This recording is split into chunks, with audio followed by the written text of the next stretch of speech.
पाठपुरावा देत आहेत आणि राजकीय काल माझ्याशी त्यांचं झालं आज येणार आहे मंडळाच्या कामकाजाचे बाकी संध्याकाळी दुपारी नक्की ते आल्यामुळे विरोधकांची जी मोठी ते आणखी जास्त मजबूत होईल आणि तुम्ही काल 1 नंबर आणि 2 नंबरचा विषय काढला, याला त्यांनी उत्तर दिलं राजेंनी म्हटलं की आम्ही 1-2 नंबर हे अदली बदली करत राहतो. शंभूराजे देसाई म्हणाले, याकडे तुम्ही नेमकं कसं पाहता? मी तिथेच बघितलं. आता परत बाहेर येऊन पाहायची गरज नाही. परत त्याच्यावर रिपीट काय झालं ना, सभागृहातली चर्चा बाहेर त्याच्यावर काही जास्त बोलण्यात अर्थ नाही. त्यावेळेचा तो विषय. अंबादास दानवेंनी एक ट्विट केलं, त्यामध्ये ते म्हणत आहेत की राज्यात अब्जावधीचा कोट्यावधीचा निधी आला मुख्यमंत्री सहायता निधीमध्ये, मात्र केवळ 75,000च वाटप जे आहे ते करण्यात आलं प्रत्येकी. इतर बाकीचा पैसा गेला कुठे असा प्रश्न उपस्थित करतो. थोडीशी धक्कादायक माहिती आहे, त्याची पडताळणी करणं आवश्यक आहे. कारण एवढा मोठा निधी आला आणि वाटपच झालं नाही असं जर खरं चित्र असेल तर ते गंभीर आहे. विरोधी पक्षनेते विधान परिषदेत जे होते त्यांनीच ही माहिती उजेडात आणली असल्यामुळे ती योग्य असेल आणि ती जर फ्री असेल तर ती धक्कादायक असेल. सामाजिक न्याय विभागाचा जो निधी आहे तो सुद्धा वळवण्यात आलेला आहे लाडक्या बहिणीकडे. आणि दुसरा प्रश्न असा आहे की सत्ताधारी जे आमदार आहेत त्यापैकी काही म्हणतात की आम्हाला निधी मिळत नाही आहे विकास कामासाठी.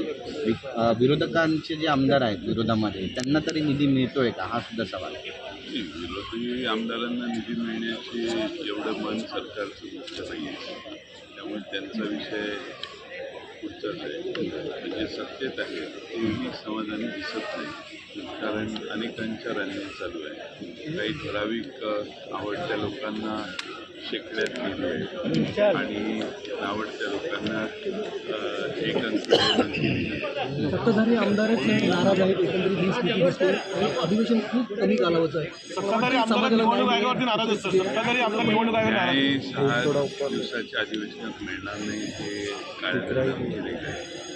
पण विदर्भातल्या शेतकऱ्यांचे प्रश्न, विदर्भातले अनेक प्रश्न आम्ही आज 4 दिवस जे आहेत त्या 4 दिवसात मांडणार आहोत. विरोधी पक्षाच्या वतीने तरी हे प्रश्न मांडले जातील. भेट झाली अजित पवार आणि मला माहिती आहे, मी म्हणतो ते मी त्याच्यात कसं लक्ष करतो. आणि वाढदिवसाचा जेवण असेल तर मुंडवा जमीन घोटाळा प्रकरणामध्ये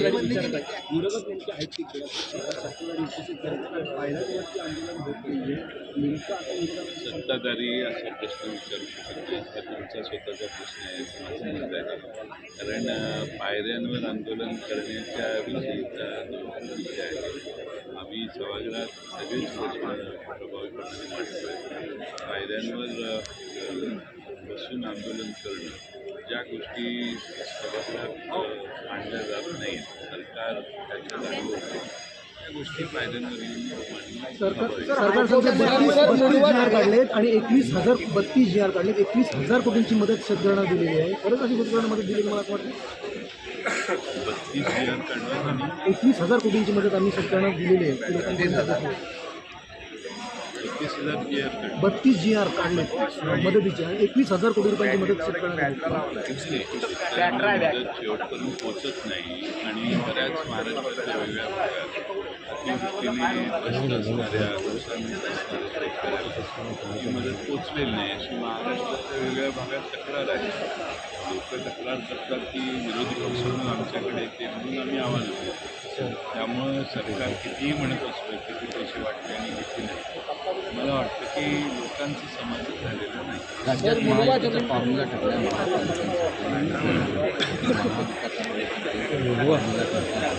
एकत्रच लढणारे असं महाविकास आघाडी म्हणून जिथं शक्य आहे तिथं सर्व ठिकाणी एकत्रित लढू. सर, मुंडवा जमीन गैरव्यवहार प्रकरणी हायकोर्टाने असं सांगितलंय की पार्थ पवार यांचं नाव का नाही असा प्रश्न कळतो. काल मला प्रश्न विचारण्यात आलेला, त्याच्यावर मी काल बोलून झालेलं. पालघर जिल्ह्यामध्ये सध्या सीमावाद झाला आहे. एका महाराष्ट्रातलं 500 मीटर आत गुजरात सरकारनं स्वतःच्या तंबू लावले आणि त्यामुळे त्या गावामध्ये माहिती तपशील माहिती नाही.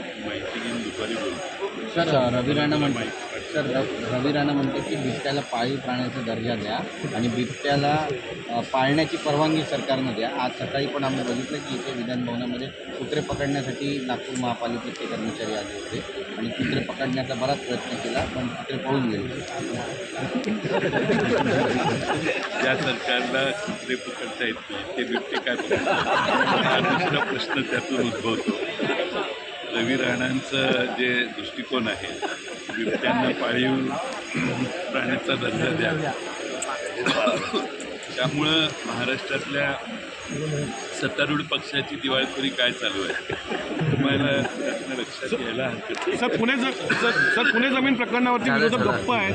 तेरी बी चूप मेरी बी चूप असं काही वातावरण आहे असं काही नाही. आमचा सरकारच्या समितीच्या निष्कर्ष काय येत आहेत याची वाट आम्ही बघतोय. 1 महिन्याची मुदत त्यांनी घेतलेली होती. त्या मुदतीत ते काही निष्कर्ष काढतील त्यानंतर त्यावर आम्ही बोलू.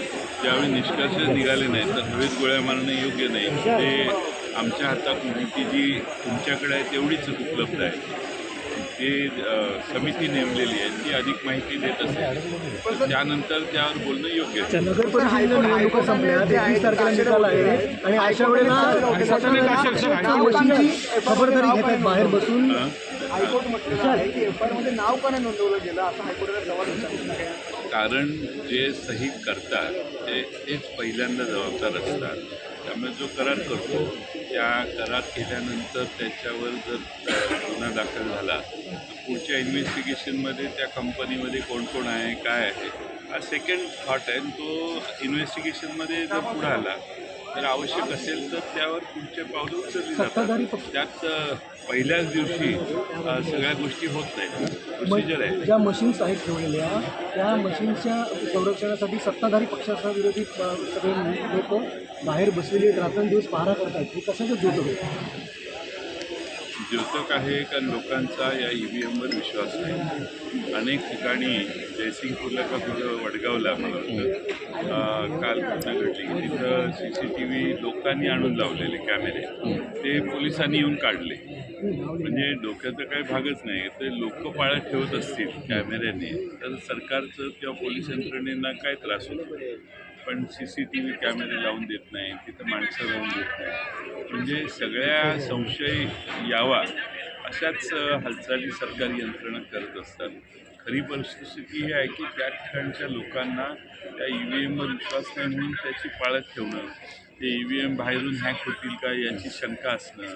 बाहेरून EVMमध्ये काही बदल होऊ शकतात अशा लोकांच्या अनंत शंका आहेत. म्हणून मी सतत सांगतो की निवडणूक आयोगाच्या या निवडणूक पद्धतीवर लोकांचा विश्वास कमी झालेला आहे.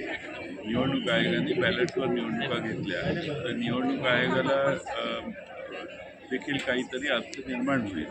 सरकारने कायद्यात बॅलेटने निवडणुका घ्याव्यात हा ठराव मांडला तर महापालिका आणि जिल्हा परिषदा पंचायत समित्यांमध्ये त्यांनी सत्तारूढ पक्षाने मिळवलेल्या विजयावरही शंका असते.